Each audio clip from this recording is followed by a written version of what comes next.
Kami dapat namanya, termasuk yang sibuk-sibuk, yang ribut-ribut di apa Medsos. medsos tentang apa Balpres. Kami dapat namanya, kami investigasi pajaknya seperti apa. Ternyata banyak dari mereka nggak bayar pajak. Saya datangin orangnya ke sana untuk suruh bayar pajak untuk under invoicing tadi dari Golkar ya. Ya, dari Demokrat juga. Apa yang sudah saya lakukan? Apa kita santai-santai aja setelah ada temuan seperti itu di lapangan? Jadi sekarang kita sedang revamp itu bea cukai kita, termasuk seluruh sistem IT-nya. Kita punya Simbara yang terdiri dari berbagai komponen kan, dari ESDM ada sistemnya, dari bea cukai, dari pajak ada sistemnya semua. Cuman sekarang ngakunya terintegrasi, tapi belum terintegrasi betul. Saya sudah buat tim 10 ya di LNSW, Lembaga Nasional Single Window, untuk memperbaiki itu dari waktu ke waktu. Dan mereka laporan saya sekarang setiap minggu. Progresnya seperti apa? Sudah lebih baik, mereka dapat temuan-temuan baru, tapi belum sampai ke level yang ideal. Di Bea Cukai juga sistem IT-nya kita perbaiki sekarang. Kita udah beli scanner-scanner baru ditaruh di Jakarta, di Pelabuhan Tanjung Perak ya, Surabaya, Surabaya, di Semarang, Semarang kan, di Semarang, Belawan. Belawan juga udah kita kasih. Tapi hanya di sana kan scanning di sana aja udah. Saya mau tarik begitu di scanning dapat gambarnya, dapat langsung ke pusat. Jadi pusat bisa melihat langsung barangnya apa. Dan ada langkah lagi biasanya sih kalau udah dideteksi di lapangan, dikasih, ditanya harganya berapa, apa pas nggak harganya segala macam. Biasanya di lokasinya di sana di tempatnya di Tanjung Perak atau di Semarang atau di Belawan. Sekarang kita akan tarik ke Jakarta di mana yang memutuskan hanya Jakarta sehingga daerah nggak bisa main-main lagi. Itu sistemnya sedang kita kembangkan. Mungkin Maret tahun depan sudah berjalan dengan penuh. Jadi kita keluarkan cukup banyak sumber daya untuk memastikan itu berjalan. Karena kalau ke bea cukai kan sudah clear. Saya bilang ke mereka, kalau Anda nggak bisa perbaikin dalam waktu setahun dari kemarin, ada kemungkinan besar bea cukai akan dirumahkan seluruh pegawainya. Kalau tak, jadi mungkin dia dirumahin aja sampai pensiun, nggak dibayar. Nggak tahu dibayar apa nggak? Mau nggak kita bayar lah. Rugi gua kalau bayar loh. Tapi dengan semangat seperti itu, saya pikir orang kita cukup pintar kalau digebuk sedikit, gebuk banyak juga, apalagi kalau digebuk banyak. Jadi dengan ke depan harusnya penyelundupan permainan HS score akan berkurang secara signifikan. Kalau nol sih nggak mungkin kan kelihatannya ya. Ini kan kita nggak hidup di dunia yang ideal. Akan berkurang secara signifikan. Untuk yang tadi juga yang yang PAME, itu sekarang udah kita panggil tuh pengusaha PAME di seluruh Jakarta, di Indonesia ke Jakarta. Kita bilang ke mereka aturan kita begini, begini, begini.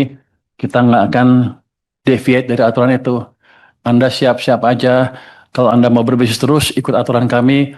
Kalau enggak, saya hajar dia. Jadi setiap ada pelanggaran-pelanggaran itu, kami dapat namanya, termasuk yang sibuk-sibuk, yang ribut-ribut di Medsos. medsos tentang apa Balpres. Kami dapat namanya, kami investigasi pajaknya seperti apa. Ternyata banyak dari mereka nggak bayar pajak.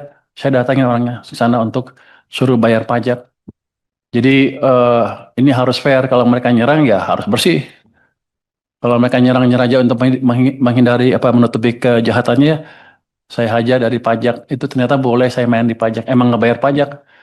SPT-nya 0000 selama 5 tahun berturut-turut berarti nggak bayar pajak. Ada yang selalu nihil padahal punya gudang banyak sekali. Jadi jangan main-main lagi dengan pemerintah. Kita serius. Dan ancaman saya ke bea cukai juga serius. Kalau mereka main-main, kita hantam. Sama juga ke pajak juga. Sebentar lagi akan ada perbaikan yang amat signifikan. Prinsip pengawasan barang ekspor tadi tanya itu ya. Pada dasarnya itu dah sama. Kita akan pakai sistem yang terintegrasi, pakai IT. Kita kembangkan juga sistem AI. Ini walaupun saya lihat masih awal, tapi kelihatannya orang-orang kita masih bisa belajar. Kalau dampak ke tadi, gimana kalau nggak berhasil? Ya nggak dapat duit. Kalau berhasil ya positif. Jadi gamenya, expected gamenya positif nih sekarang. Jadi karena sebelumnya belum ada. Yang jelas saya bisa mungkin recover yang tadi kehilangan sebesar 25 triliun yang saya kasih ke industri batu bara.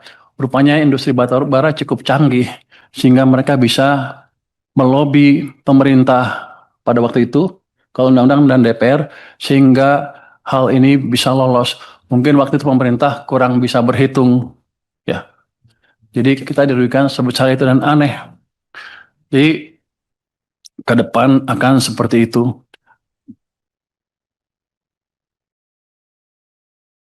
Baik. Yang utama apa? Untuk roadmap hilirisasi, kan itu di luar wewenang Kementerian Keuangan, tapi kami akan bicara ke Kementerian SDM, Ya. ini bosnya Pak Ketua nih, untuk meminta membuat hilirisasi seperti apa ke depan, dan kami siap mendukung 100% langkah-langkah yang akan dibuat oleh beliau.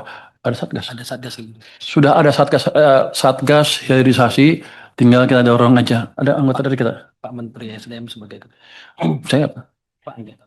ada satgas hilirisasi dan Menteri SDM sebagai ketua, saya sebagai anggota. Yang jelas kita akan jalankan supaya ke depan akan berjalan dengan betul. Untuk post clearance, dan pre, post, and clearance, apakah sudah zero fraud? Mungkin zero fraud tidak mungkin akan diciptakan, nggak akan mungkin akan terjadi.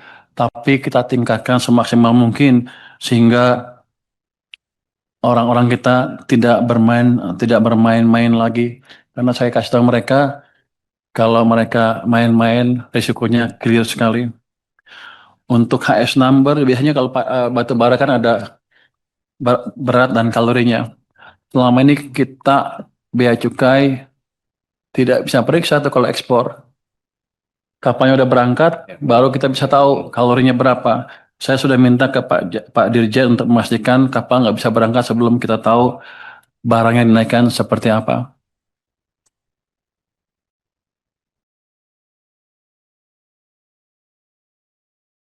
Mungkin demikian. Oh, dari Pak Dolfio ya. Defisit tadi, pengurangan defisit. Nanti dari Pak Dolfi kami akan lengkapin tadi roadmapnya seperti apa sih untuk downstream industrinya dengan satgas hilirisasi tadi. Nanti saya akan itu dan saya akan pastikan berjalan, apalagi kalau ada industri yang mau masuk atau perusahaan besar yang mau masuk. Saya tahu kita udah 2 kali gagal gara-gara ketidakjelasan posisi kita dalam mendukung hilirisasi ini. Untuk dari Pak Fauzi Amro, untuk minuman manis dalam kemasan, kenapa saya tidak presentasikan sekarang? Memang kami belum akan menjalankannya. Kami akan jalankan dan mulai memikirkannya ketika ekonomi sudah dalam keadaan lebih baik dari sekarang. Saya pikir kalau ekonomi sudah tumbuh 6% lebih, kami akan datang ke sini untuk mendiskusikan cukai seperti apa yang pantas diterapkan. Kalau sekarang saya pikir ekonomi masyarakat belum cukup kuat. Mungkin demikian Pak Ketua. Sebelum ditutup Pak Menteri.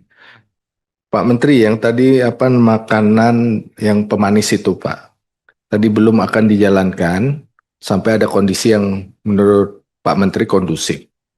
Di APBN 2026, sudah ditargetkan belum sebagai penerimaan? Sudah Pak, itu berapa Pak? Ditargetkan 7 triliun rupiah Pak. Kenapa waktu itu ditargetkan dimasukkan dalam itu? Ini kan berimplikasi di 2026 Pak Menteri, penerimaan negara kita kurang lagi 7 triliun. Sementara belanjanya sudah ada. Kan gitu Pak.